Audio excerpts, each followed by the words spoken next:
आज से कुछ अर्सा पहले हमने आपको एक प्रोग्राम में दिखाया था कि किस तरह लोग जो है वो राइड बुक कराते हैं और फिर उसके बाद उनको वीराने में ले जाके लूटते हैं, उनकी गाड़ी भी छीन लेते हैं और गाड़ी को दूसरे सूबों में जाके इलाका गैर में जाके बेच देते हैं। वो AVLS ने कार्रवाई करते हुए उस गैंग को पकड़ा था, लेकिन अब एक नया वाक़या सामने आया जिसके अंदर राइड बुक कराई और मुलजिम ने जब राइडर ने किराया मांगा तो उसने उससे कहा कि तुम्हारे पास जो कुछ है वो दे दो, और ना देने की सूरत में मज़ामत हुई और मज़ामत में फायरिंग करके 2 साल की बच्ची के बाप को कत्ल कर दिया गया। मुलजिम थाना शालीमार ने गिरफ़्तार कर लिया है। मुलजिम क्या करता है, क्यों उसने एक निहत्थे शख्स को कत्ल किया, और कत्ल भी उस शख्स को किया जो उसको एक जगह से दूसरी जगह सहूलत दे रहा था, गाड़ी के ऊपर लेके जा रहा था, किराया नहीं था, किराया ना देता, कोई बहाना बना लेता, कोई मिन्नत समाजत कर लेता, लेकिन कत्ल क्यों किया ये चीज़ से जानते हैं। तुम्हारा नाम क्या है? ताहिर अली। ताहिर कहाँ के रहने वाले हो? चिन्योट के सर। क्या करते हो? अभी फ्री था 2-3 हफ्ते से। पहले क्या करते थे? पहले जॉब करता था, बाहर था। कहाँ पे? इराक में। किधर? इराक में सर। इराक में क्या जॉब करते थे? होटलिंग की जॉब थी सर। अच्छा, तो फिर छोड़ क्यों दी? छोड़ के अभी काम ख़त्म हो गया था वहाँ से। हाँ, तो उसी सिलसिले में वापस आ गया। कितना अर्सा पहले वापस आए हो? अभी 1-1.5 मंथ से वापस आया था। 1.5 माह से वापस आए हो, और उसके बाद आके यहाँ पे कोई नौकरी वगैरह नहीं करनी शुरू की? नहीं, अभी नहीं करनी शुरू की। अच्छा, उस रात क्या हुआ, कैसे, किस बंदे को तुमने कत्ल किया? दोस्त था मोहसिन के थ्रू गाड़ी मंगवाई, और गाड़ी मंगवा के जो था। कौन से इलाके से गाड़ी मंगवाई थी? बेदियाँ से। बेदियाँ क्या करने गए थे? बेदियाँ घर था सिस्टर का। अच्छा, तो उसके घर रह रहे थे? सिस्टर के घर रह रहे थे? हाँ जी, उधर आया। शादीशुदा? जी, शादीशुदा। अच्छा, तो मोहसिन, तुम तो चिन्योट के रहने वाले हो, तो मोहसिन तुम्हारा दोस्त कैसे यहाँ पे आ गया? मोहसिन महल्लेदार था और वहीं से दोस्ती हुई थी। बेदियाँ के इलाके में? जी। बहन के घर ज़्यादा आना जाना है तुम्हारा? हाँ जी। अच्छा, मोहसिन से तुम्हारी दोस्ती होगी। उस रात फिर तुमने मोहसिन को क्या कहा? मोहसिन को कहा कि राइड बुक करवा दो। मोहसिन ने राइड बुक करवा के दी। हाँ, किधर जाना था तुमने? मैंने असल में एक साथ और दोस्त था, उसको फेज़ 5 उतारना था। हाँ। और उसको फेज़ 5 उतार के तो इधर ही रिवाज गार्डन के साथ ही इलाका है, वहाँ पे आना था। अच्छा जी। तो उसी दौरान राइड बुक करवा के तो दूसरे दोस्त को, उसी का वेपन भी था मेरे पास, उसको छोड़ा है वहाँ पे उतार। वेपन तुम्हें क्यों दिया हुआ था? वेपन उससे मांगा था, वैसे ही मैंने। नहीं, वैसे क्यों? मैंने कहा था मुझे ज़रूरत है इसकी शादी। कोई हवाई फायरिंग वगैरह करनी थी? हाँ जी, हवाई फायरिंग वगैरह। किधर करनी थी? वैसे उसको यही कह के मांगा था। नहीं, वैसे वेपन का करना क्या था तुमने, क्यों मांगा, क्यों? करना तो यही था भाई, कोई चोरी। हाँ जी। अच्छा, तुमने उससे वेपन मांग लिया? जी सर। उसको फेज़ 5 उतार के तो इधर ही रिवाज गार्डन आ गए। तो रिवाज गार्डन काफ़ी देर खड़े हुए थे, कोई 20-25 मिनट खड़े रहे वहाँ पे। बारिश हो रही थी बहुत तेज़। तो उसी इंतज़ार के बाद एंड पे जब कॉल आई है लड़की की मुझे, तो मैंने इनको पिस्टल लगा लिया और मैंने कहा कि मेरे पास किराया। ऊंचा बोलो थोड़ा सा। मैंने इनको पिस्टल लगा लिया उसी के कॉल के बाद फ़ौरन। पिस्टल लगाने के बाद मैंने कहा जो कुछ है निकाल दो। अच्छा। तो निकालने के 2000-3000 इतने पैसे निकाले। उसके बाद जो था उन्होंने शोर मचाना चाहा, तो शीशा खुला हुआ था गाड़ी का, तो उसी दौरान गोली चली सर। अच्छा, एक गोली मारी? एक गोली। अच्छा, फिर उसके बाद क्या किया तुमने गोली मारने के बाद? गोली मारने के बाद बॉडी जो थी वहीं पे साथ ही गेट खोल के वहीं पे फेंक दी, और फिर निकल गया मैं दूसरी तीसरी गली में जाके गाड़ी छोड़ दी। वहाँ से आगे फिर मैं पैदल चला गया। अच्छा, तो जिस लड़की की तुम्हें कॉल आई थी वो कौन थी? वो वहीं के रहने। कज़न है? हाँ जी, जान पहचान है। कज़न ही है। क्या लगती है तुम्हारी? रिश्तेदार हैं। गर्लफ्रेंड तो नहीं है? गर्लफ्रेंड भी थी सर। अच्छा जी। तो उससे मिलने का तुम्हारा पहले का प्लान बना हुआ था उसके पास जाने का? जी, प्लान पहले का। अक्सर जाते हो उसके पास? हाँ जी, अक्सर जब यहाँ पे था तो जाता था। अच्छा, वो क्या करती है?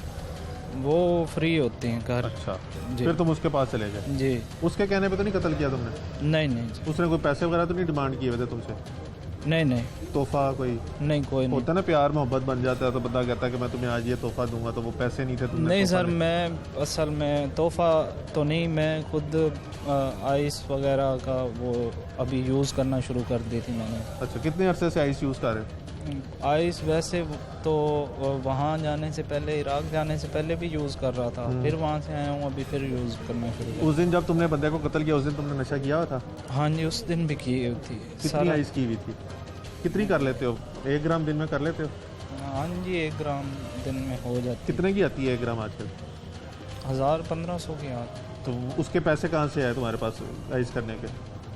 वो अभी जो जब से वापस आया था तब से तो थे सर। अच्छा अभी अच्छा। जो था। तो जो लड़की जिसके पास तुम गए वो भी तुम्हारे साथ आइस करती है? नहीं नहीं वो नहीं करती? नहीं। उसकी अम्मी? नहीं, वो भी नहीं, कोई आंटी वगैरह उसकी? कोई भी नहीं सर। तुम उसके सामने बैठ के आइस करते हो? वो तुमने नहीं, क्या- उसके सामने तो नहीं सर। अच्छा हाँ जी। अच्छा, तुमने उसको कत्ल कर दिया, उस लड़की के घर चले गए फिर? और फिर वहाँ से निकला हूँ सुबह के टाइम। रात में उस औरत के साथ ही गुजारी? हाँ जी। हाँ। तो सुबह के टाइम निकल के वहाँ से जो है न्याजी अड्डा चला गया, न्याजी अड्डा से चिन्नौट फरार हो गया सर। ठीक है जी। तो तुम्हें क्या लगता है कि 2000 रुपये की खातिर तुमने बंदे को कत्ल किया, ठीक किया? गलत किया सर। हाँ, तो फिर क्यों कत्ल किया? जब तुमने उसने तुम्हें 2000 दे दिया था, फिर तुमने उसको कत्ल क्यों किया? बस सर वो अफरा तफरी सी एक मच गई थी, जैसे वो मजम्मत करना शुरू कर दी थी, उसी दौरान सर गोली चली। जब तुम बैरून मुल्क रह चुके हो, इराक में तुम नौकरी करते थे, पैसे कमाते थे, फिर तुम्हारे जहन में डकैती का किसने डाला? किसी दोस्त वगैरह ने कहा कि डकैती करना आसान है लाहौर में? बस ये सोसाइटी सब कुछ सिखाती है सर। कौन सी सोसाइटी? दोस्त वगैरह जो तुम्हारे होते हैं, वही डकैत दोस्त कैसे बन कंपनी गए? जो तुम तो शहर से बाहर होते थे, तो फिर डकैत दोस्त तुम्हारे कैसे बन गए? शहर से बाहर दोस्त यहाँ पे मैं काफ़ी अरसे से जो था, पहले पढ़ाई लिखाई मेरी यहाँ की है। क्या पढ़े हुए हो? बेदियाँ आईकॉन किया हुआ? जी। तो डकैतियाँ, नशा और कौन कौन तुम्हारे साथ करता था और कैसे तुम्हें आदत पड़ी? लत किसने डाली है इसकी? ये सर दोस्त थे एकेडमी के वहाँ पे फैसलाबाद में, तो उनसे लगे थे। सही। जी सर। आप मुल्ज़िम की गुफ्तगू सुन रहे हैं। लड़की, नशा, मंशियात यानी, और इन तमाम चीज़ें जो हैं जो सोसाइटी में बहुत ज़्यादा होती जा रही हैं, उसकी वजह से कहीं ना कहीं पे लोग जो हैं वो डी ट्रैक होते जा रहे हैं और कत्ल करते जा रहे हैं। जैसे आपने इस मुल्ज़िम की गुफ्तगू सुनी, इसका कहना है कि ये इराक में नौकरी करता था, फिर वह पाकिस्तान आ गया, इसके हालात ख़राब हुए और उसके बाद इसको सोसाइटी ने इस चीज़ की तरगीब दी कि ये डकैतियों की तरफ आया, और इसने उस दिन असला भी इसलिए लिया दोस्त से कि ये डकैती कर सके। और 2 साल की मासूम बच्ची के वालिद को इसने सिर्फ 2000 रुपये की खातिर कत्ल कर दिया। इंचार्ज इन्वेस्टिगेशन ज़मीर हमारे साथ मौजूद हैं, ज़मीर से जानते हैं कि एक अंधा कत्ल था, गाड़ी मौके से मिल गई थी सांदा पुलिस को, फिर सांदा पुलिस को लाश भी सांदा पुलिस को मिली, फिर कैसे कार्रवाई आगे चली और जो अभी ये बयान दे रहा है इसमें कितनी सदाकत है। ज़मीर, इंतहाई इंपॉर्टेंस का हामिल केस था क्योंकि एकदम बहुत ज़्यादा पैनिक फैल गया था कि लाहौर के अंदर हज़ारों लोग जो है रोज़ाना, बल्कि लाखों लोग जो है रोज़ाना इन राइड्स के ज़रिए एक तरफ से दूसरी तरफ जाते हैं, तो ऐसा खौफ फैल गया था ड्राइवर्स में भी और शहरियों में भी। कितना मुश्किल केस था और कैसे ट्रेस किया आपने? जी बहुत मुश्किल केस था। जैसे खबर चली कि उबर ड्राइवर कत्ल हो गया तो हमारे लिए एक बहुत ज़्यादा मतलब प्रॉब्लमेटिक केस बन गया, और हमें रात 3:30 बजे कॉल चली 15 पे। ज़हीर नामी जो मुद्दई है उबर ड्राइवर का, जो ड्राइवर है उसका बाप है, उसने कॉल चलाई मेरा बेटा उबर चलाता है, कल रात 8 बजे गया है, 11-12 बजे वापस आ जाता है, आज 3:30 हो गए रात के अभी तक वापस नहीं आया और नंबर भी उसका बंद जा रहा है। तो हमने फ़ौरन से बुलाया, उसकी एप्लीकेशन ली, उस पर FIR दर्ज हुई। सुबह 7 बजे के करीब अभी हम थाने बैठे थे कि कॉल चली कंट्रोल के ऊपर कि एक डेड बॉडी नामालूम जो है वो सांदा के इलाके से मिली और लड़का यंग है, तो उसका हुलिया और जो एज थी वो मैच कर रही थी। तो हम फ़ौरन वहाँ मौके पे पहुँचे मुद्दई को लेके। जब वहाँ पहुँचे तो पता चला कि ये मुद्दई ने शनाख्त किया, उसने कहा ये मेरा बेटा ही है। सारी मालूमात ली, उबर ड्राइवर था, बिल्कुल हम अंधेरे में थे, ब्लाइंड मर्डर था, कुछ नहीं पता चला। हमने सबसे पहले वहाँ पे इर्द गिर्द की CCTV फुटेज देखी तो हमें मालूम हुआ कि ये गाड़ी यहाँ से गुजर रही है। इट मीन्स कि ये उबर चला रहा था, तो कुछ ऐसा कनेक्शन मिले शायद कि जिसने लास्ट राइड ली हो वही कहीं कातिल ना हो। तो हमने जब CCTV फुटेज देखा, गाड़ी की बैकवर्ड ट्रैक किया, इसी दौरान हमने उबर हेडक्वार्टर रब्ता किया, मॉडल टाउन में है इनका ऑफिस, उनको हमने ईमेल सेंड किया हमें फिल फॉर इसका डाटा दिया जाए। इसके साथ साथ हमने जो उबर ड्राइवर था अली, उसके नंबर की हमने CDR भी ली कि देखें इसका लास्ट टाइम किसके साथ रब्ता हुआ है, क्योंकि जब आप राइड यूज़ करते हैं बहुत दफ़ा ऐसा होता है कि आपको ड्राइवर के साथ कॉल या मैसेजेस करने पड़ते हैं, मैं यहाँ पे खड़ा हूँ आप यहाँ पे आ जाएं, तो एक हमें ये भी पॉइंट मिला कि हम इसकी CDR लेते हैं। हमने फ़ौरन CRO ब्रांच से रब्ता किया, उस नंबर की CDR ली, तो उसमें एक लास्ट कॉल हमें मिली जिसमें ये नज़र आया कि इस नंबर के ऊपर पहले कभी रब्ता नहीं रहा। मुमकिन है ये वो कस्टमर हो, वो बंदा हो जिसने ये राइड यूज़ की है। हमें उसकी लोकेशन भी मिली कि बेदियाँ रोड पर जो है वो वहाँ से ये राइड बुक की गई थी, वहाँ पे ये जो अली था लास्ट टाइम वहाँ पे मौजूद था और वहाँ से गाड़ी यहाँ पे आई। मीन्स वाइल हमारे पास उबर से भी डाटा मौसूल हो गया सेम डे में 5 जनवरी को। वहाँ से हमें डाटा मिला तो वो राइड जो बुक लास्ट करवाई थी वो मोहसिन नाम का लड़का था, हमारा जो इसका दोस्त है। तब हमें नहीं मालूम था, तब तो हमारे लिए बिल्कुल सारी चीज़ें अभी अनक्लोज थी, हमारे सामने नहीं था क्लियर कोई भी चीज़। तो हमने लास्ट कॉल जो थी उसका वेरिसेस लिया, उसकी ऑनरशिप ली, उसकी भी CDR ली। हमें मालूम हुआ कि ये कोई ताहिर नामी लड़का यूज़ कर रहा है। जो लास्ट डाटा हमें उबर से मिला लास्ट राइड का, हम मोहसिन के घर पहुंचे, मोहसिन से पकड़ा, उसका बयान लिया। उसने कहा कि मैंने राइड बुक लाजमी करवाई है लेकिन मैंने यूज़ नहीं की। उससे पूछा गया किसने यूज़ की, तो उसने बताया कि मेरा दोस्त है ताहिर, ये ताहिर जिसके पास हमारी लास्ट ऑनरशिप भी आई थी, जिसके साथ लास्ट कॉल थी। उसने कहा वो ताहिर नाम का लड़का मेरा दोस्त है, इधर 4 गलियाँ छोड़ के यहीं पर रहता है। उसने ये राइड मुझे कहा था बुक करवा दे, मेरे पास उसके मैसेजेस भी हैं। हमने उसका मोबाइल कब्जे में लिया, देखा उसमें चैट थी ताहिर के साथ कि यार मैंने सांदे में जाना है, पहले DHA जाना है फिर सांदे जाना है, तो मुझे राइड बुक करवा दें। वहाँ से हमारा शक जो है वो तकरीबन यकीन में बदलता गया कि वाकई ये ताहिर होगा जिसने लास्ट राइड। वहाँ से हम मोहसिन को लेके ताहिर के घर पहुँचे तो ताहिर का घर लॉक था। वहाँ से हमारा मज़ीद डाउट क्लियर होता गया कि ये वाकई वो है जो अपना घर छोड़ के बंदा। इसके नंबर की लोकेशन हमने ली, नंबर बन जा रहा था। कितने दिन बाद इसको गिरफ्तार किया आपने? हमने तकरीबन 2.5 से 3 दिन के अंदर अंदर इसको गिरफ्तार। इसके पास जो असला बरामद हुआ है, इसके बकौल ये कहता है कि असला जो है वो इसने अपने दोस्त से लिया था और वारदातें करने के लिए लिया था। दोस्त से कोई आपने पूछ की कि दोस्त का असला इसके पास क्या कर रहा था और क्या इसने बता के लिया था उससे कि ये वारदातें करना चाहता था, जैसे भी आपके सामने उसने कहा? जी, अभी हम उसके ऊपर रेड किया है लास्ट नाइट, लेकिन अभी तक हमारे पास वो अरेस्ट नहीं हो सका। उसका घर भी लॉक है, निकला हुआ है। उससे भी मुझे तकरीबन मालूम हो गया कि पुलिस केस बना हुआ है। अब तक हमारी तफ्तीश के अंदर ये बात सामने आई है कि उसको ये मालूम नहीं था कि मैंने जो है इसने कत्ल करना है। ये इसने एक और भी इसके ऊपर चोरी का पर्चा है, इसका थोड़ा सा क्रिमिनल रिकॉर्ड निकला है, डिफेंस A में चोरी का इसके ऊपर पर्चा है। इसकी जो तफ्तीश की है, इसके खातून की इन्वॉल्वमेंट कोई है? नहीं, इसमें खातून की इन्वॉल्वमेंट नहीं है। ये कोई डकैती इसके जेन में था, इसके पास किराया ही नहीं था। जब इसने ओवर राइड की है तो इसके जेन में था मेरे पास किराया नहीं है, तो मैं वेपन दिखा के जो है वो उसको भगा दूंगा। इसको फिर आया कि डकैती भी साथ इसका जेन था, क्योंकि इसके पास किराया नहीं था। जब ये सांदे के इलाके में पहुंचा, जब राइड ख़त्म हुई है, तो जो ड्राइवर था अली, उसने जब इससे किराया मांगा है तो इसने किराया देने के बजाय अपना वेपन निकाला है और उसके पीछे कमर पे यहाँ पे रखा पीछे से। अली ड्राइविंग सीट पे बैठा था और ये बिल्कुल उसके पीछे बैठा हुआ था, तो चेयर के ड्राइविंग सीट के बिल्कुल साइड से इसने यहाँ पे पिस्टल रखा। एक ही गोली लगी? एक ही गोली लगी और इसने कहा जो कुछ है निकाल दो। सेटल हुई जी, वही जान जी, वही इसकी मौत का बायस बना है। वो गोली लगी और यहाँ से सीने से गुजर गई और वही उसका कॉज ऑफ डेथ बनी है। बहुत शुक्रिया। इंचार्ज इन्वेस्टिगेशन शालामार थाना ज़मीर हमारे साथ मौजूद है, मुल्ज़िम भी हमारे साथ मौजूद है। पहले एक चोरी का मुकदमा है, लेकिन जैसे आपने उसकी गुफ्तगू सुनी कि एक वो नशे का आदी हो गया हुआ था आइस का। आइस वैसे भी हमारे माशरे के अंदर आप देख रहे हैं कि नई जनरेशन जो है उसको बर्बाद करने के अंदर आइस का बहुत कलीदी किरदार है, और पुलिस के तमाम तर दावों के बावजूद भी लाहौर में आइस जो है वो इंतहाई बासानी दस्तयाब है। दूसरा, वो खातून से मिलने चाह रहा था, वो भी उसके ऊपर प्रेशर था कि जल्दी उससे जाके मिल ले, क्योंकि उसकी भी बीच में इसको कॉल आई थी। दूसरा, इसके पास पैसे नहीं थे। तीसरा, इसने दोस्त से असला लिया हुआ था, और असला किस नीयत से लिया था? डेफिनेटली वो शादी के ऊपर हवाई फायरिंग तो उसने करनी नहीं थी, वारदात करने के लिए करना था। पुलिस ने असला बरामद कर लिया है। मोहसिन जिसने राइड बुक करा के दी थी वो भी क्लियर हो गया है, लेकिन जिस शख्स ने असला दिया है उसके ऊपर छापे मारे जा रहे हैं, इंचार्ज इन्वेस्टिगेशन कर रहे हैं, लेकिन वो अभी तक मुल्ज़िम पकड़ा नहीं गया। डेफिनेटली उसको अगर ये मालूम था कि इसने वारदातें करनी तो उसको अपना असला नहीं देना चाहिए था। और वैसे भी असलहा कोई ऐसी चीज़ नहीं है, 1000 रुपये का नोट नहीं है जो आप किसी को दे दें। अगर असलहा आपके लाइसेंस्ड असला कोई लेके जा रहा है तो उसकी जिम्मेदारी आपके ऊपर है कि आपने असला क्यों दिया। मकतूल की हाल ही में शादी हुई थी, 3 साल पहले शादी हुई थी। 2 साल की एक उसकी बेटी है और उस अकलौता बेटा था अपने वालिदैन का। वालदा भी फौत हो गई, में वालिद सिर्फ है। वालिद के पास चलते उनसे जानते हैं कि वो मुल्ज़िम की गिरफ्तारी के बाद और इंसाफ के लिए किस तरह से जुस्तजू कर रहे हैं।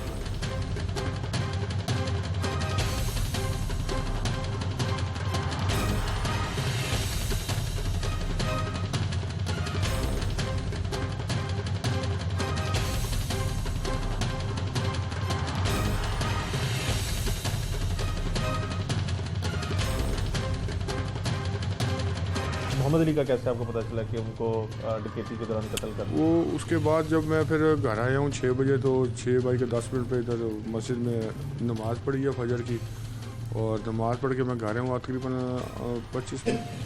25-30 मिनट के बाद मुझे थाने से कॉल आ गई कि एक तरह वो रिवाज गार्डन से ना वो उन्होंने एक डेड बॉडी रिकवर की है और ये इसको रात को उधर मुर्दा खाने में जमा करवा दिया मियाँ हॉस्पिटल के।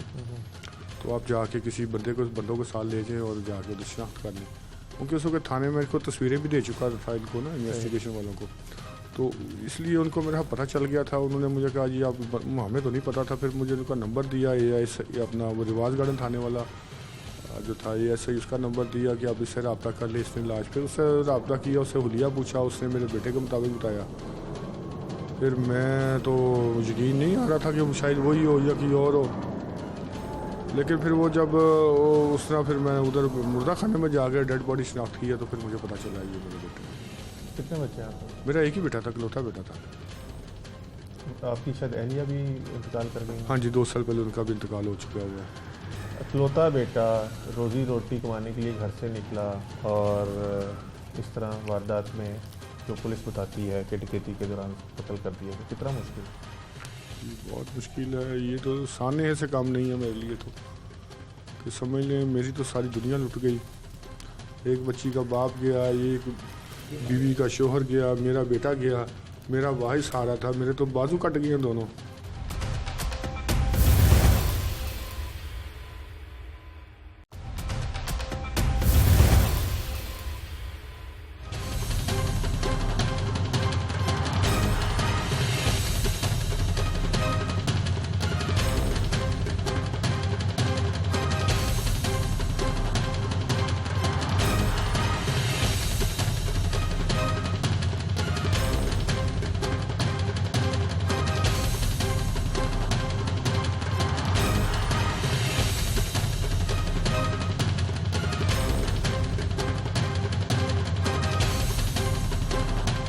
हम इस टाइम मकतूल की फैमिली के साथ मौजूद हैं। मोहम्मद अली घर से तो रोज़ी रोटी कमाने के लिए निकले थे, लेकिन उनको ये मालूम ना था कि जो आखिरी राइड वो ले रहे हैं उसके अंदर मुलजिम उनकी मौत का सबब बन जाएगा।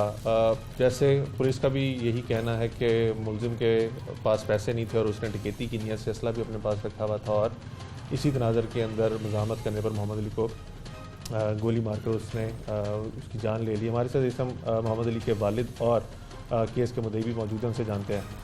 मोहतरम, आपको इस बारे में कब पता चला? क्या रूटीन क्या थी मोहम्मद अली की रोज़ाना रूटीन तो ये थी कि वो रात को 12-12:30 बजे ना वो वापस आ जाता था ना। अच्छा जी। तो ये रूटीन थी। उस दिन जिस दिन वकूआ हुआ उस दिन वो रात को नहीं पहुंचा, तो उसको कॉल की है, तो मिस कॉल गई है, लेकिन उसने पलट के जवाब नहीं दिया। उस वक्त 12 बजे के करीब था, शायद उस वक्त ये वाक़या हो चुका हुआ था, और फिर हम वेट करते रहे कि शायद वो पलट के कॉल करे, लेकिन उसने वो दोबारा उसकी रिंग बैक नहीं आई। दोबारा पर उसको ट्राई की तो उस वक्त उसका नंबर बन जा रहा था। तो फिर मुसलसल 3:30 बजे तक नंबर बन रहा। मैं उस दौरान 12 बजे के बाद मैं सो गया था, तो 3:30 बजे मैं दोबारा उठा हूँ, तो फिर मुझे उसने बताया कि उसका जो नंबर बन जा रहा है। फिर मैंने नंबर ट्राई किया, उसका नंबर वाकई बन जा रहा था। फिर मैंने 15 पे कॉल करके फिर ये आगे कार्रवाई हुई है। तो वैसे यूजुअली वो कितने बजे रात को वापस आ जाते? 12:30 मैक्सिमम, 12:30-1 बजे से पहले पहले वो घर आ जाता था। ठीक। तो जिस दिन हुआ है उस दिन मेरी 6 बजे मुलाकात हुई है, बच्चों के साथ फैमिली के साथ गया है मेडिसिन लेने। उसके बाद फिर मेरी मुलाकात नहीं हो सकी। कितने बच्चे हैं? ये बेटी थी और साथ वो फैमिली थी इसकी ना। एक बेटी है अभी, कुछ अर्सा पहले इसका मतलब शादी हुई। 3 साल हो गया सर शादी को। तो जब आपने 15 की, उसके बाद पुलिस आई, क्या फिर आगे कैसे सिलसिला चला, कैसे आप मोहम्मद अली तक पहुँचे? उस पे बाद ये हुआ कि मुझे फिर शालीमार थाने से कॉल आ गई कि जनाब आप किधर हैं। मैंने लोकेशन बताई, फिर वो कहने लगे आप थाने में आ जाएँ। मैं फिर थाने चला गया 4:15 बजे सुबह। उसके बाद मैंने उनको सारा वाक़या बताया, फिर एप्लीकेशन लिख के दी। उसके बाद फिर उन्होंने कुछ 6 बजे करीब मुझे फिर FIR दे दी। हुआ कि जी ठीक है। फिर मोहम्मद अली का कैसे आपको पता चला कि उनको डकैती के दौरान कत्ल कर दिया? वो उसके बाद जब मैं फिर घर आया हूँ 6 बजे, तो 6:10 पे इधर मस्जिद में नमाज़ पढ़ी है फजर की, और नमाज़ पढ़ के मैं घर आया हूँ तकरीबन 25-30 मिनट के बाद मुझे थाने से कॉल आ गई कि एक तरह वो रिवाज गार्डन से ना वो उन्होंने एक डेड बॉडी रिकवर की है और ये इसको रात को उधर मुर्दा खाने में जमा करवा दिया मियाँ हॉस्पिटल के। तो आप जाके किसी बंदों को साथ ले जाएँ और जाके उधर शनाख्त कर लें, क्योंकि उस वक्त थाने में इनको तस्वीरें भी दे चुका था इनको ना इन्वेस्टिगेशन वालों को, तो इसलिए उनको मेरा पता चल गया था। उन्होंने मुझे कहा जी आप, हमें तो नहीं पता था, फिर मुझे उनका नंबर दिया ये अपना वो रिवाज गार्डन थाने वाला जो था ये ऐसे ही उसका नंबर दिया कि आप इससे रब्ता कर ले, इसने इलाज। फिर उससे रब्ता किया, उससे हुलिया पूछा, उसने मेरे बेटे के मुताबिक बताया। फिर मैं तो यकीन नहीं आ रहा था कि वो शायद वही हो या कि और हो, लेकिन फिर वो जब उस तरह फिर मैं उधर मुर्दा खाने में जाकर डेड बॉडी शनाख्त की है तो फिर मुझे पता चला ये मेरे बेटे। कितने बच्चे हैं आपको? मेरा एक ही बेटा था, इकलौता बेटा था। आपकी शायद अहलिया भी इंतकाल कर गई? हाँ जी, 2 साल पहले उनका भी इंतकाल हो चुका हुआ है। इकलौता बेटा रोज़ी रोटी कमाने के लिए घर से निकला और इस तरह वारदात में जो पुलिस बताती है कि डकैती के दौरान कत्ल कर दिया, तो कितना मुश्किल है? बहुत मुश्किल है, ये तो सामने से काम नहीं है मेरे लिए तो, कि समझ लें मेरी तो सारी दुनिया लुट गई। एक बच्ची का बाप गया, एक बीवी का शोहर गया, मेरा बेटा गया, मेरा वाहिद सहारा था, मेरे तो बाजू कट गए दोनों। तो मैं ख़ुद भी अपना पेशेंट हूँ डायबिटीज़ का और ब्लड प्रेशर का, तो अब देख लें कि जो हालात हैं मेरी ज़िंदगी कहाँ तक चलेगी, तो मैं भी अब सोच में पड़ गया हूँ। छोटी सी बच्ची पहाड़ जितना, उसका भी ज़िंदगी उसकी मौत पड़ी हुई है। और पुलिस ने जिस मुलजिम को पकड़ा, आप उसे मिले? जी देखा मैंने। क्या कहते हैं? उसका इंटरव्यू सुना है और उसने ये भी बताया कि उन्होंने इतराफ़ जुर्म भी कर लिया है और ये रिमांड भी ले गए, उधर भी उसने यही बयान दिया है। और जो आपके न्यूज़ पे चल रहा था उसका इंटरव्यू भी मैंने सुना है। तो ये है कि बहुत ज़्यादा उसने ज़्यादती की है। चलो तो चीज़ें ले जाता, तो गाड़ी ले जा, हर चीज़ ले जा, तो उसे गोली क्यों मारी? मुझे ये नहीं समझ आई कि देखे जान लेना कोई इतना आसान है। कोई आपके बेटे की लड़ाई झगड़ा हुआ कभी? कोई नहीं सर, मोहल्ले में तो कोई ऐसी चीज़ नहीं कि ना बाहर है, वो तो शरीफ नौजवान था, किसी से उसकी मुलजिम के पकड़े जाने के बाद एक लंबा सिलसिला होता है सज़ा तक का। जी सर, ये है अब वाकई ये तो एक मेरे लिए ये भी एक मुसीबत है। एक तो अपने बेटे की जान का दुख है, उसके बाद फिर ये अदालतों के चक्कर हैं। अब ये पता नहीं अब कब ये सिलसिला ख़त्म होगा।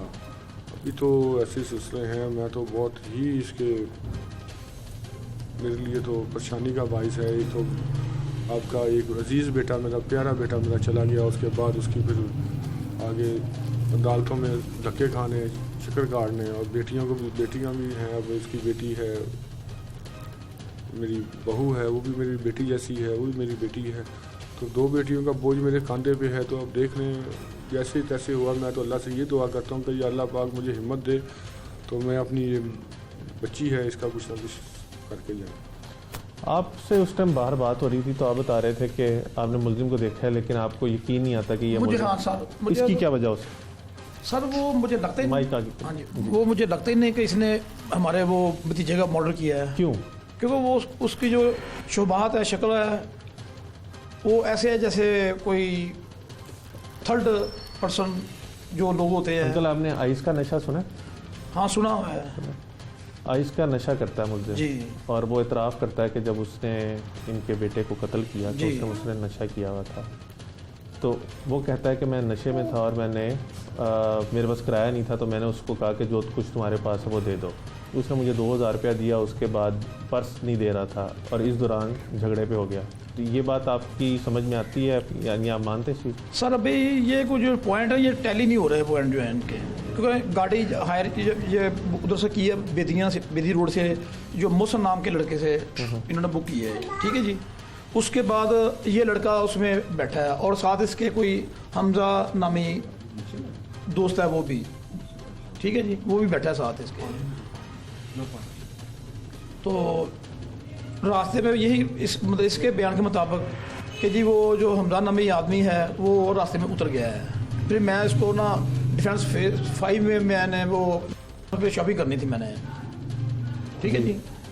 तो उधर शॉपिंग वगैरह नहीं की इन्होंने, मुलजिम ने ये गन पॉइंट पे इसको ना उधर से फिर इधर लेके आए हैं रिवाज गार्डन में। ये आपको सारा कुछ किसने बताया? ये पुलिस की तरफ से मैं सारा ये पुलिस से ये आपको पता चला कि हाँ जी, ऐसे ये वो हुआ, ऐसे हुआ है सारा। मुलजिम के पास जो असला था वो कहता है कि मैंने रखा ही वारदात करने के लिए हुआ था। लेकिन वो पुलिस वाले कह रहे हैं कि असला इसका नहीं है, इसके वो कहते हैं ये मेरा जो दोस्त था ना हमजा नमी, ये असला उसका है। ठीक है जी। किस तरह का इंसाफ चाहेंगे आप? सर हमें तो इंसाफ ऐसा चाहिए जैसे वो ज़ैनब के कातिल लटकाए गए हैं, सरेआम उनको सजाए मौत दी गई है। ठीक है जी, हमें ऐसा इंसाफ चाहिए।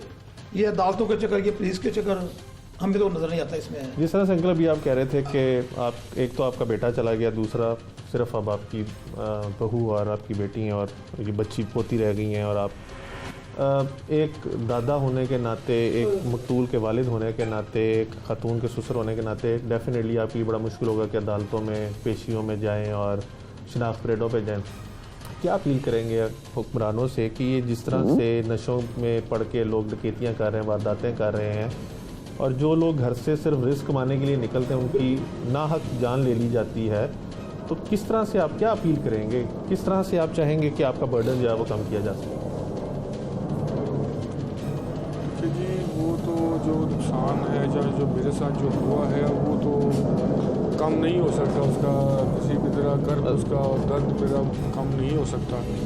लेकिन अपील मेरी यही है कि कम से कम जो हम जैसे बेसहारा लोग हैं, कम से कम उनके लिए हुकूमत को चाहिए कि वो ऐसी कानून साजी करें कि अब इसकी पैरवी तक हम कहाँ तक ज़िंदा रहेंगे। अब अदालतों का आपको पता है कि ये जो अदालतों में जब जाते हैं तो मुलजिम को अमूमन शक का फ़ायदा दे दिया जाता है, और कुछ और इसको वो क्या कहते हैं इंसानी एलिमेंट्स, ह्यूमन एलिमेंट्स जो हैं, इंसानी हमदर्दी के एलिमेंट तो सारे आपके साथ हैं, पोती आपके पास है, बहू आपके पास है, दोनों की जिंदगियां पूरी। ये चाहिए तो ये है कि इसका जल्द से जल्द इंसाफ किया जाए, इसका फैसला जिस तरह आपके भाई कह रहे हैं कि फांसी तक ले जाया जाए, आप भी यही अपील करते हैं? जी होना तो यही चाहिए, ताकि देखें जब तक आप किसी मुजरिम को उसके काम की करार वाकई सज़ा नहीं देते, कौम के सामने उसका निशान इबरत नहीं बनाएंगे, तो ये तो काम चलते ही रहेंगे। आज मेरा बेटा गया है, कल किसी और माँ का बेटा जाएगा, फिर किसी और का जाएगा, इस तरह तो वाक़यात होते रहते हैं। बात तो ये है कि सख्त सज़ा जो है दी जाए, सख्त से सख्त सज़ा दी जाए, और दूसरा जो है वो निज़ाम को थोड़ा सा बेहतर किया जाए। एक तो पुलिसिंग का निज़ाम है, ये थोड़ा बेहतर होना चाहिए, और अदालती निज़ाम थोड़ा बेहतर होना चाहिए। ये दावे तो करती है गवर्नमेंट भी करती है, सुप्रीम कोर्ट तक दावे होते हैं कि हम ये केसेस इतने फारिग कर रहे हैं, लेकिन देखें अभी तक अदालतों में ऐसे भी केसेस हैं जो सालों से चल रहे हैं। अब कत्ल के केसेस ऐसे ही होते हैं कि ये सालों के साल चलते रहते हैं, जब ये हो गया, वो हो गया, ट्रायल हो गया, ये हो गया, फलां हो गया। तो ये चीज़ें तो हैं, लेकिन इसको कम से कम थोड़ा सा ये स्पीड अप करें। सही, ठीक, बहुत मेहरबानी। मकतूल के बुरसा की आप गुफ्तगू सुन रहे थे। 2 साल की उसकी बच्ची है, बीवी है, 3 साल पहले उसकी शादी हुई थी, और वालिदैन का इकलौता बेटा है। सिर्फ वालदा भी इंतकाल कर चुकी हैं 3 साल पहले, और माँ बाप का इकलौता सहारा था बीवी बच्ची के लिए, रिस्क कमाने के लिए निकला था, लेकिन एक नशे के आदी और पैसों के लिए किसी हद तक भी गुजर जाने वाले शख्स के हाथों चढ़ गया और उसने बेदर्दी से फायरिंग करके उसको कत्ल कर दिया। अब इनका यही कहना है कि इनको अदालतों में ज़लील ख्वार रुस्वा ना किया जाए, जिस तरह से लोगों को इंसाफ मिलने में ताख़ीर होती है उस तरह से ना किया जाए, जल्द से जल्द इंसाफ मिले ताकि इनको इनका जो नुकसान हुआ है उसका अजाला इंसाफ की सूरत में जो किया जाए।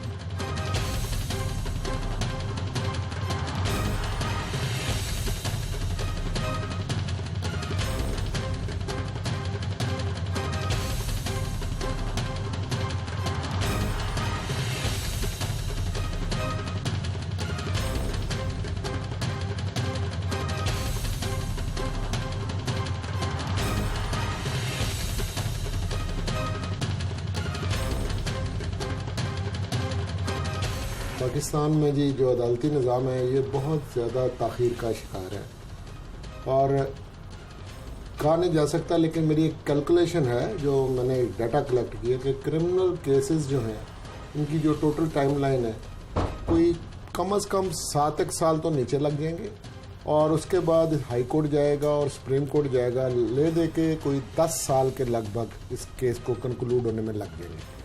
अब ये जो मसला है ये देखने का है कि दुनिया में 2 तरह का क्रिमिनल सिस्टम जो है वो राइज है। यहाँ पे कतई कलामी माफ, यानी आप कह रहे हैं कि जिस दिन चलान पेश होगा, चलान पेश होने से मुलजिम को कन्विक्शन तक 10 साल का टाइम दरकार है। ये कोई 7 से 8 साल तो ट्रायल कोर्ट में लग जाएंगे, फिर आपको पता है कि ये subject to affirmation by the high court होता है, वहाँ पे डिवीजन बेंच जो है वो सुनता है, वहाँ पे जो मर्डर रेफरेंस जाएगा और मर्डर अपील जाएगी, उसका फैसला होगा, फिर सुप्रीम कोर्ट तक इसने जाना है। तो टोटल कोई 10-11 साल लग सकते हैं कन्विक्शन को एक्सिक्यूट होने में। ठीक है, जो उसको नशा प्रोवाइड करती है और अपना कोई पर्पस पूरा करती है, क्योंकि इसमें खाली नशा ही एक इम्पॉर्टेंट एस्पेक्ट नहीं है, हमें ये भी नज़र आ रहा है कि उसके पास वेपन भी था। ठीक है, यानी कि एक आदि मुजरिम जैसी चीज़ जो है वो नज़र आ रही है। तो सोसाइटी में ये चीज़ें जो हैं ये बड़ी ख़तरनाक हद तक हमें बढ़ती हुई नज़र आ रही हैं। हमारा सोसाइटी का इसके ऊपर से कंट्रोल ख़त्म होता जा रहा है। कहीं ना कहीं हमें स्टेट का फेलियर भी नज़र आता है कि स्टेट क्यों नाकाम हो गई है नशा कंट्रोल करने में। आज आप लाहौर में निकलते हैं बाहर, तो मेरा नहीं ख्याल कि कोई भी ऐसा शख्स होगा जिसने ये कॉमन साइट्स हैं हमारे लिए कि हम जाते हैं, हमें नज़र आता है कि ड्रग यूज़र्स जो हैं वो मिसाल के तौर पे नहर पे ही आप चले जाएं तो वहाँ पे हैं, किसको नहीं पता कि वो वहाँ पे हैं। तो गवर्नमेंट क्यों नहीं कोई एक्शन लेती है? गवर्नमेंट भी यही सोचती है कि ये मुसीबत हमारे गले पड़ जाएगी। डॉक्टर साहब, एक अंग्रेजी का मुहावरा था जो हम बचपन से सुनते आ रहे हैं कि a person is known by the company he keeps. बिल्कुल सही है। कंपनी का कितना असर अंदाज होता है इंसान की शख्सियत की तशखीस में? 100% इसका असर होता है। देखिए, माँ बाप का इन्फ्लुएंस माना कि एक बहुत इंपॉर्टेंट सोशलाइजेशन फैक्टर है। फैमिली एक प्राइमरी इंस्टीट्यूट है, आपकी शुरुआत वहाँ से होती है, लेकिन उसके साथ साथ जब आप उनके क्लचेस से निकलते हैं और पीयर ग्रुप में आ जाते हैं, अपने दोस्तों के साथ उठना बैठना शुरू करते हैं, तो उनका बहुत गहरा असर होता है। आज हम ये देखते हैं कि माँ बाप शायद इतना कंसर्न नहीं रहे हैं कि बच्चा किस कंपनी में उठता बैठता है।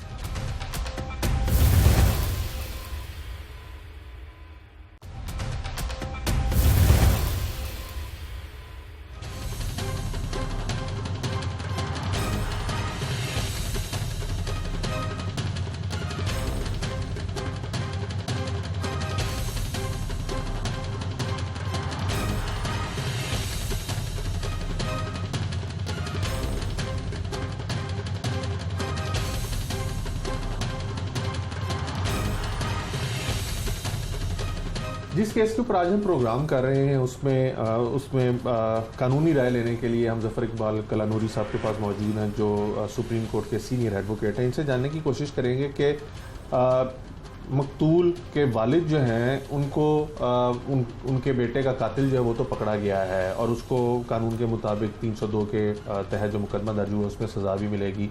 उसमें सज़ा क्या होती है अमूमी तौर पे ये भी जानेंगे ताकि नाज़रीन को पता चल सके। लेकिन एक अहम चीज़ जो मकतूल के वालिद हैं वो इस चीज़ के ऊपर एम्फसाइज़ कर रहे हैं कि उनके ख़ानदान में ना तो उनका मज़ीद कोई बच्चा है, ना बेटा है, ना बेटी है, और एक बहू है जवान और एक छोटी सी 2 साल की पोती है, और वो अदालतों के चक्कर नहीं लगा सकते। इसलिए वो अपील कर रहे हैं कि उनकी जो ट्रायल है वो इतना स्पीडी हो कि उनको अदालतों में ख्वार ना होना पड़े। कलानूरी साहब से जानते हैं। कलानूरी साहब, एक शख्स उसका इकलौती औलाद थी बेटा, वो कत्ल कर दिया गया, 302 का मुकदमा दर्ज हो गया, कितना टाइम लगता है अमूमी तौर पे इसका फैसला आने में? जी, पाकिस्तान में जी जो अदालती निज़ाम है ये बहुत ज़्यादा ताख़ीर का शिकार है और कहा नहीं जा सकता, लेकिन मेरी एक कैलकुलेशन है जो मैंने डाटा कलेक्ट किया कि क्रिमिनल केसेस जो हैं उनकी जो टोटल टाइमलाइन है कोई कम से कम 7 साल तो नीचे लग जाएंगे और उसके बाद हाई कोर्ट जाएगा और सुप्रीम कोर्ट जाएगा, ले दे के कोई 10 साल के लगभग इस केस को कंक्लूड होने में लग जाएंगे। अब ये जो मसला है ये देखने का है कि दुनिया में 2 तरह का क्रिमिनल सिस्टम जो है वो राइज है। यहाँ पे कतई कलामी माफ, यानी आप कह रहे हैं कि जिस दिन चलान पेश होगा, चलान पेश होने से मुलजिम को कन्विक्शन तक 10 साल का टाइम दरकार है। ये कोई 7 से 8 साल तो ट्रायल कोर्ट में लग जाएंगे। फिर आपको पता है कि ये subject to affirmation by the high court होता है, वहाँ पे डिवीजन बेंच जो है वो सुनता है, वहाँ पे जो मर्डर रेफरेंस जाएगा और मर्डर अपील जाएगी उसका फैसला होगा, फिर सुप्रीम कोर्ट तक इसने जाना है। तो टोटल कोई 10-11 साल लग सकते हैं कन्विक्शन को एक्सिक्यूट होने में। ठीक है, आप अब उसके बाद निज़ाम का बता रहे हैं? जी, निज़ाम हमारा जो है एडवर्सोरियल सिस्टम है, यानी कि 2 पार्टीज एक दूसरे के खिलाफ पिटेड हैं और जज जो है वो एक बिल्कुल खामोश तमाशा ही है और 2 वकला जो हैं वो आर्गू करते हैं और पहले ट्रायल कराते हैं और वो जज साहब बैठ के देखते हैं कि सच खुद ही उभर के सामने आएगा। अब आप देखें कि जितना बड़ा कोई मुलजिम है और जितना बड़ा मुजरिम है उतना बड़ा वो वकील कर लेता है, वो इन निटी-ग्रिटीज़ के अंदर पड़ जाते हैं। राइट टू अटर्नी जो है वकील का राइट, वो मर्डर केसेस में अगर है भी तो बड़ा पुअर किस्म का वकील जो है वो मिलता है स्टेट की तरफ से, और जो प्राइवेट पार्टीज़ हैं वो अच्छा भला वकील कर लेते हैं। फिर जो गवाहान हैं वो लाने बड़े मुश्किल हैं, उनकी जान का थ्रेट है, वो बार बार कहाँ चल के जाएं, और वो गवाह बिठा लिए जाते हैं, बाज़ औक़ात उन पर दबाव होता है, बाज़ औक़ात वो वक्त ज़ाया नहीं करना चाहते। और सबसे बड़ी बात जो आपने की है कि कंप्लेनेंट जो है, जो मुद्दई है, उसका हर तारीख के ऊपर खुद हाजिर होना बहुत ज़रूरी है, और उसने प्रूव करना है कि अगले बंदे ने जुर्म किया हुआ है। ज़ाहिर है स्टेट कॉपरेट करती है, मगर बुनियादी तौर पर वो जो प्राइवेट गवाहान हैं और जो कंप्लेनेंट है उसका होना अदालत में हर तारीख पे बहुत ज़रूरी है। तो अपने तखीर का शिकार होता है, उसके टाइम का हर्ज होता है, उसकी अपनी जान को भी थ्रेट होता है, और ये काय का इंसाफ है। और इस सूरत में तो बड़े ही एक काबिल गौर, और ये मैं समझता हूँ कि माशरे के मुंह के ऊपर तमाचा है कि एक लोगों के साथ जुल्म हो जाए और हमारा निज़ाम जो है वो पुलिस के पास इन्वेस्टिगेशन ही इतनी देर ले जाएगी, फिर जो है ट्रायल कंडक्ट होगा, कब जाके उनको इंसाफ मिलेगा, और उसमें उनको जो रिस्क जान का लेने के साथ साथ जो उनका टाइम का हर्ज होगा वो अफोर्ड ही नहीं करते। अगर हम सिर्फ इस केस की पर्टिकुलरली आज इस केस की बात करें तो जो मकतूल का केस का मुद्दई है वो उसका सगा बाप भी है और वो इकलौती औलाद भी, वो उसको ये खदशा नहीं है कि मुलजिम जो है वो अदालतों से उसको सज़ा नहीं होगी या जो उनके साथ इंसाफ के तकाजे वो पूरे नहीं होंगे। वो सिर्फ इस चीज़ की अपील कर रहे हैं हुकाम बाला से और जितने स्टेक होल्डर्स हैं हमारी सोसाइटी के कि इस केस को इतना स्पीडी कर दिया जाए कि वो अपनी बहू अपनी पोती को भी टाइम दे सकें, उनके जो मामलात हैं उनको भी देख सकें और अपने बेटे के कातिल को सज़ा भी दिलवा सकें। तो इस चीज़ को कैसे इंश्योर किया जा सकता है? जैसे हमारे यहाँ पे एक ही शायद प्रेसिडेंट सेट हुआ है, वो ज़ैनब कत्ल केस है जिसके अंदर स्पीडी ट्रायल जो था हुआ और वो फौरी उसका ट्रायल हुआ और उसको एग्जीक्यूट कर दिया गया। तो कहाँ पे कमी है जो हम जो ये 10 साल का जो आप टाइम बता रहे हैं, कहाँ पे कमी है जो 10 साल लग जाते हैं? जी मैं आपको ये बता रहा हूँ कि आधी दुनिया के अंदर एक सिस्टम चल रहा है जिसे इंक्विजिटोरियल सिस्टम कहते हैं। जिस जगह पे वकूआ होता है ना, वहाँ पे जो जज या मजिस्ट्रेट है खुद चल के चला जाता है, वो उस स्टेज के ऊपर सुपरवाइज करता है केस को और देखता है इन्वेस्टिगेशन किस तरह हो रही है, प्रोसिक्यूशन को देखता है और फिर उसने फैसला भी करना होता है। अब जब वो सारी चीज़ को वॉच ओवर कर रहा है तो जितने लुकुनाज हैं वो इस तरह पैदा नहीं होते और उनके ऊपर एक दबाव होता है कि अदालत के हम ज़ेरे असर ये काम कर रहे हैं। अब इसका एक और भी एडवांटेज है, देखिए उस इलाके के अंदर अगर आप जजेस को ट्रांसफ़र ना करें, अब अमेरिका वगैरह में डिस्ट्रिक्ट से बाहर जजेस की ट्रांसफ़र का कोई कॉन्सेप्ट नहीं। उस एरिया के अंदर जो जज होता है ना, उसको ये भी पता होता है कि ये जो गवाहान है इनकी साख क्या है, क्या ये झूठे गवाह हैं, क्या ये बंदे जो है वो वाकई ट्रस्टवर्दी विटनेसेस हैं। हमारी तो एफआईआर झूठ का एक पलंदा है, आप ऐसे गवाहान डालते हो कि जो आपके साथ अदालत के अंदर जा सकें, सचमुच तो वो बातें नहीं होती। फिर रोल एट्रीब्यूट किया होता है कि फलां बंदे ने जो है गोली चलाई हो जिसकी बाईं वक्की में जाके लगी, आप मुझे बताएं can you see flying bullets? ये तो मौला जट फिल्म में होता है या मैट्रिक्स में, तो वो झूठ का एक पलंदा जो एफआईआर है वो चल रही है क्योंकि लोगों को ट्रस्ट ही नहीं है कि सिस्टम जो है वो डिलीवर करेगा। फिर पुलिस वाला जो भी इन्वेस्टिगेशन करता है उसकी वो कहते हैं जी पुलिस के सामने दी हुई बात जो ipse dixit of the police is not required to be considered by the court, वो पुलिस वाले को भी साइड पे फेंक देते हैं। तो ये सारा सिस्टम रीवैम्प करने की ज़रूरत है। आपने अभी ज़ैनब केस का हवाला दिया, वजह उसकी क्या बनती है? जब suo motu notice supreme court level पे लेते हैं ना, लोग इसकी काफ़ी मुखालफत करते हैं। मैं भी कहता हूँ बहुत ज़्यादा सुओ मोटो नहीं होने चाहिए, लेकिन अगर बिल्कुल सोई हुई सुप्रीम कोर्ट हो ना फिर कुछ नहीं होता। सहीवाल में क्या हुआ है, कोई नतीजा नहीं ना निकला। अगर सुप्रीम कोर्ट लेवल पे जब नोटिस ले लिया जाता है ना तो फिर नीचे वाले बंदे भी जल्दी जल्दी कार्रवाई करते हैं। अच्छा कलानुद्दीन साहब, हमारे जो सिस्टम है कि मुकदमा दर्ज होता है, इन्वेस्टिगेशन में जाता है, इन्वेस्टिगेशन जो है उसका चलान पेश करती है, प्रोसिक्यूशन उसको प्लीड करती है। यहाँ पर प्रोसिक्यूशन कहती है कि सज़ा दिलवाने के लिए पुलिस का चलान जो है वो जामे होना चाहिए। पुलिस अपना काम नहीं करती। प्रोसिक्यूशन जो है जब वो फाइल जज साहब के पास रखती है उसके अंदर इतनी कमी होती है, जज साहब फाइल देख के उसके ऊपर फैसला करते हैं और फैसला जो है वो उस तरह की सज़ा नहीं दिलवा पाता मुलजिम को जिस तरह की मुद्दई जो है वो तवक्को कर रहे होते हैं। तो ये जो एक अरसे से गैप ब्रिज नहीं हो रहा महकमों के दरमियान, उसकी क्या वजह है? वो क्यों? उसका नुकसान तो सिर्फ मुद्दई को भुगतना पड़ा। देखिए जी, अभी हमें हाइब्रिड सिस्टम लाना पड़ेगा। मज़हब के अंदर भी हमारे में ये है कि मौके पे काजी चल के जाता है ये कोई कबाहत वाली बात थोड़ी है कि आप इन आइसोलेशन बैठ के सारी चीज़ों को देख रहे हैं। इसीलिए आप कोई ऐसा सिस्टम लाना चाहिए जिसमें जज इनिशियल स्टेज पर सुपरवाइज करे चीज़ों को। उससे फायदा क्या होगा? उससे ये फायदा होगा कि किसी जगह पे कोई गलती नहीं की जाएगी और वो तेजी के साथ मामला जो है वो तय होंगे। आप लिख भी देते हो, मसलन नैब के केसेस के अंदर आपने लिखा 30 दिन के अंदर जो है ना वो सारी के सारे केस के ट्रायल होने, कहाँ होते हैं जी? वो ट्रायल कंप्लीट को नहीं होते। हर वो चीज़ जिसके अंदर टाइमलाइन ना हो, ये पाकिस्तान के जुडिशियल सिस्टम में जनरली ट्रू बात है। हमने किसी चीज़ का कोई वक्त मुय्यन नहीं किया हुआ। और इस पर्टिकुलर केस में मैं ये एडवाइस देना चाहता हूँ जो मुद्दई हैं उनको कि आप एग्जाम्पशन जो है वो क्लेम करें, हाजिरी माफ़ी की दरख्वास्त दें कि हर स्टेज पे आपको ना जाना पड़े। जिस वक्त उनका बयान रिकॉर्ड होना उस डेट पे जाएं तो ये भी टाइम बचाया जा सकता है। दूसरा, जो अरबाब इख्तियार हैं उनको ये हक हासिल है, एक मेंबर इंस्पेक्शन टीम के पास एप्लीकेशन जाती है और वो डायरेक्शन दे देते हैं कि ये केस जो है जी जल्दी से ट्रायल कर दें। उसी तरह का दूसरा केस जो है वो आपका 10 साल में डिसाइड नहीं होता और वो 6 माह में भी हो सकता है। तो आपके प्रोग्राम के तवस्सुत से मैं कहूँगा कि ये एक ऐसा केस है जिसमें माशरे में लोगों को हौसला होना चाहिए कि कोई अदालती निज़ाम भी डिलीवर कर रहा है, कोई हमारा पुलिस का भी सिस्टम है, तो इसके अंदर डायरेक्शन दी जाए। पहले हुकूमती सतह पे डायरेक्शन दी जाए कि जिसकी जल्दी से इन्वेस्टिगेशन कंप्लीट करे, चलान पुटअप हो। फिर अदालती सतह पे डायरेक्शन दी जाए कि अदालत में इसका डे टू डे ट्रायल करके, कंटिन्यूस ट्रायल करके इसको जल्दी से जो है कैफरे किरदार तक पहुंचाया जाए। बहुत शुक्रिया। ज़फ़र इकबाल कलानूरी साहब अपने तजुर्बे की रोशनी में यही बता रहे थे कि कम अज़ कम कत्ल के मुकदमे में ट्रायल कोर्ट से लेके कन्विक्शन तक, यानी मुलजिम को सज़ा होने तक 10 साल का टाइम दरकार है। 302 के मुकदमे की बात कर रहे हैं, 7 साल नीचे लग जाएंगे, उसके बाद 3 साल का उनका एस्टिमेटेड टाइम है ऊपर का, और 10 साल लग जाएंगे। लेकिन इस केस में हमने देखा कि मुद्दई जो है वो कह रहा है कि मैं अदालतों के चक्कर नहीं लगा सकता, मैं खुद ज़ईफ़ हूँ और मेरे पे अब 2 लाइबिलिटीज़ आ गई हैं, यानी बहू की भी और पोती की भी। तो मेरे में ना तो सकत है और ना ही मेरी ऐसी उम्र है कि मैं हर पेशी के ऊपर अदालत जाऊँ। तो उसकी अपील सिर्फ ये है कि उसको इस तरह से इंसाफ दिया जाए कि उसको अदालतों में बहुत ज़्यादा चक्कर ना लगाने पड़े और उसके बेटे के जो कातिल हैं वो भी कैफे किरदार तक पहुँच सकें।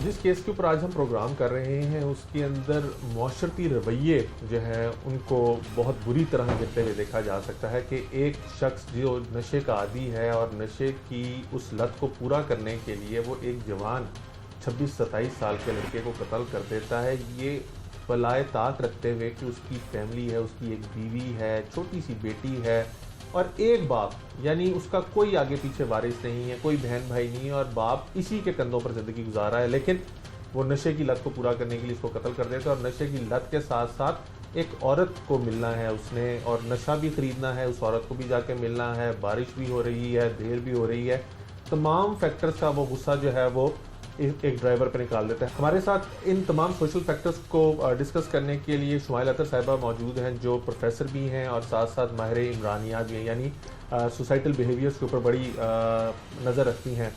प्रोफेसर साहिबा, एक शख्स, एक इंसान इतना खुदगर्ज कैसे हो सकता है कि सिर्फ नशे की लत को पूरा करने के लिए वो एक जवान जान अकलौती औलाद वालिद का वाहिद सहारा है उसको कत्ल कर दे?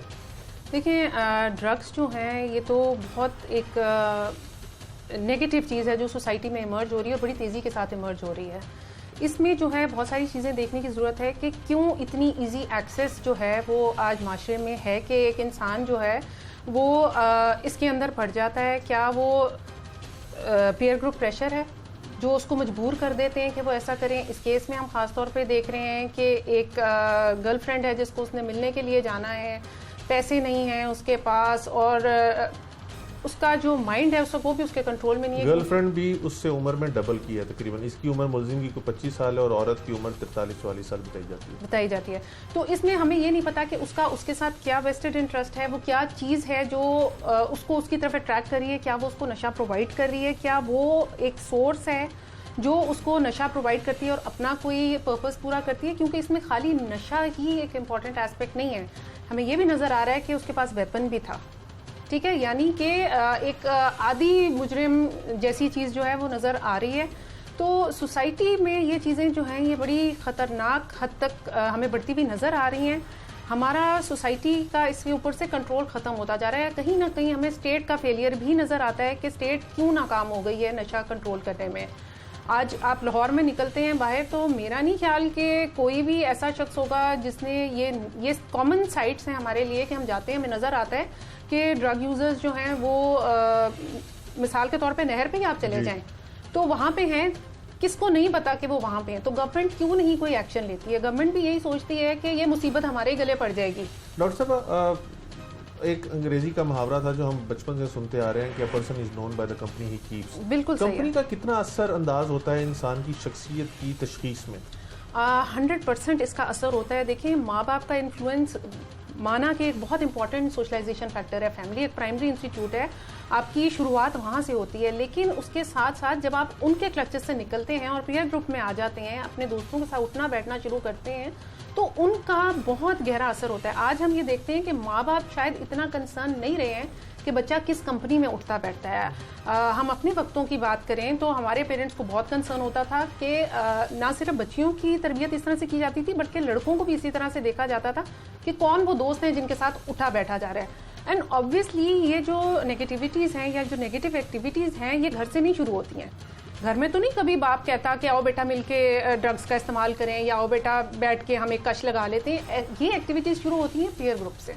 वो आपको इन्फ्लुएंस करते हैं। आपको हो सकता है कोई भी प्रॉब्लम हो रही है, आपका रिजल्ट अच्छा नहीं आ रहा, आप एग्जाम्स में परेशान हो रहे हैं और आपको कहा कि यार इससे जो इमीडिएट आपको रिलीफ मिल सकता है वो ये है कि ड्रग्स कर लो। अब इस शख्स ने 2 साल की बच्ची के बाप को कत्ल कर दिया, इस चीज़ को बिल्कुल बालाए ताक रखते हुए कि वो उबर की एक गाड़ी चला रहा है, टैक्सी चला रहा है, उसकी कितनी ज़रूरियात होंगी जिनको पूरा करने के लिए कर रहा है। और जब मैंने उससे इंटरव्यू किया तो उसने फिलबदी एक बात कही कि मेरी जो सोसाइटी थी ये उसका कसूर है, जिसने मुझे नशे पे लगाया, जिसने मुझे असले पे लगाया और मेरे से अल्टीमेटली ये कत्ल हो गया। एक मुल्जिम का ये बयान कितना जस्टिफाइंग है उसके एक्ट के टुवर्ड? नहीं, ये जस्टिफाई तो नहीं करता, ये रीज़न ज़रूर हैं और ये बहुत लॉजिकल रीजंस हैं कि ऐसा है ऑब्वियसली। लेकिन कहीं ना कहीं फैमिली भी जिम्मेदार है। आप फैमिली को कैसे इग्नोर कर सकते हैं कि फैमिली की रिस्पॉन्सिबिलिटी नहीं थी कि वो बताता? क्या सोसाइटी की रिस्पॉन्सिबिलिटी नहीं थी? सोसाइटी क्यों अपनी रिस्पॉन्सिबिलिटी से पीछे हट गई? हम देखते रहे हैं कि नेबरहुड का कॉन्सेप्ट एक बहुत स्ट्रॉन्ग कॉन्सेप्ट था पास्ट में, जहाँ पे अगर घर वालों ने नजर नहीं रखी होती थी तो मोहल्ले का कोई भी शख्स जो है वो आके पकड़ के आपको ले जाता था और आपके बाप के सामने खड़ा कर देता था कि ये फलां का बच्चा जो है वो ये एक्टिविटी कर रहा है, और कोई बुरा नहीं मानता था। आज ऐसा नहीं है। आज हर बंदा कहता है कि अपने काम से काम रखो। तो जब ये एक्टिविटीज हो जाएंगी तो किसी को ब्लेम करना ठीक नहीं है। आप अपने एक्ट के लिए रिस्पॉन्सिबल हैं। आप कोई टीनेजर नहीं है कि आपको पता ही नहीं है कि आप क्या कर रहे हैं। आप एक 26 साल के शख्स हैं और आप इतनी सेंस रखते हैं कि आप एक अफेयर चला रहे हैं अपनी से दुगनी औरत के साथ, तो वो बात तो हम नहीं कर सकते हैं कि आपको पता नहीं था। यहाँ इनोसेंस का फैक्टर तो काम ही नहीं कर सकता, किसी भी सूरत में काम नहीं कर सकता। तो गलती आपने की है। का क्या कसूर है जिसकी अभी हाल ही में शादी हुई, 3 साल पहले शादी हुई, 2 साल की बेटी है? सोसाइटी उसको भी तो वो भी तो सोसाइटी के रहमो करम पे रह गई। सोसाइटी के रहमो करम पे आ गई। बहुत एक अनफॉर्चुनेट इंसिडेंट है जो उस खातून के साथ हुआ। उसने तो एक उम्र गुजारनी है, अभी जवान औरत है, फिर एक छोटे बच्चे का साथ है, कमाने वाला कोई नहीं है, उसके साथ और बहुत सारे फैक्टर्स इन्वॉल्व हैं। अब अगर वो शादी करना चाहती है तो उसके ऊपर एक अलग डिबेट है कि सोसाइटी कैसे देखती है एक ऐसी औरत को जिसकी दोबारा शादी करनी हो, जिसके साथ एक बच्चे का साथ है। क्या उसको एक्सेप्ट करते हैं या नहीं करते हैं? एक शख्स नशे के आदी शख्स की गलती की वजह से पूरी जिंदगी पूरा एक खानदान आपने तबाह कर दिया, पूरा खानदान सब। बहुत शुक्रिया। हमारे साथ हमारे इमरानियान मौजूद थी और अपने तजुर्बे की रोशनी में वो इस केस को डिस्कस कर रही थी।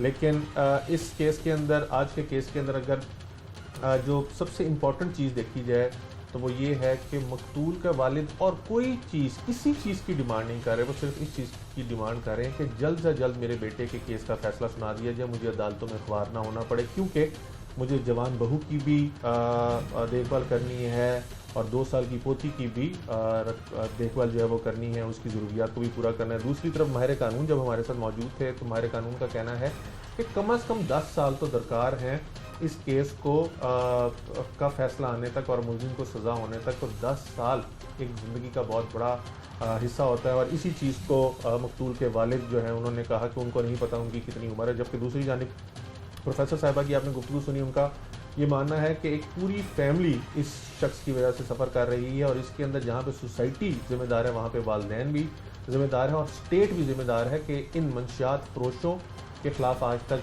ग्रैंड ऑपरेशन नहीं हो सका, इनको ख़त्म नहीं किया जा सका, जिसकी वजह से ये नासूर हमारी सोसाइटी में फैलता जा रहा है और आए रोज़ इस किस्म के वाक़यात जो रोनमा हो रहे हैं। आज के प्रोग्राम से टीम जुर्म इंजाम और अपने मेज़बान उमर जावेद को इजाज़त दीजिए। अगले प्रोग्राम में मुलाकात होगी अल्लाह ने के बाद।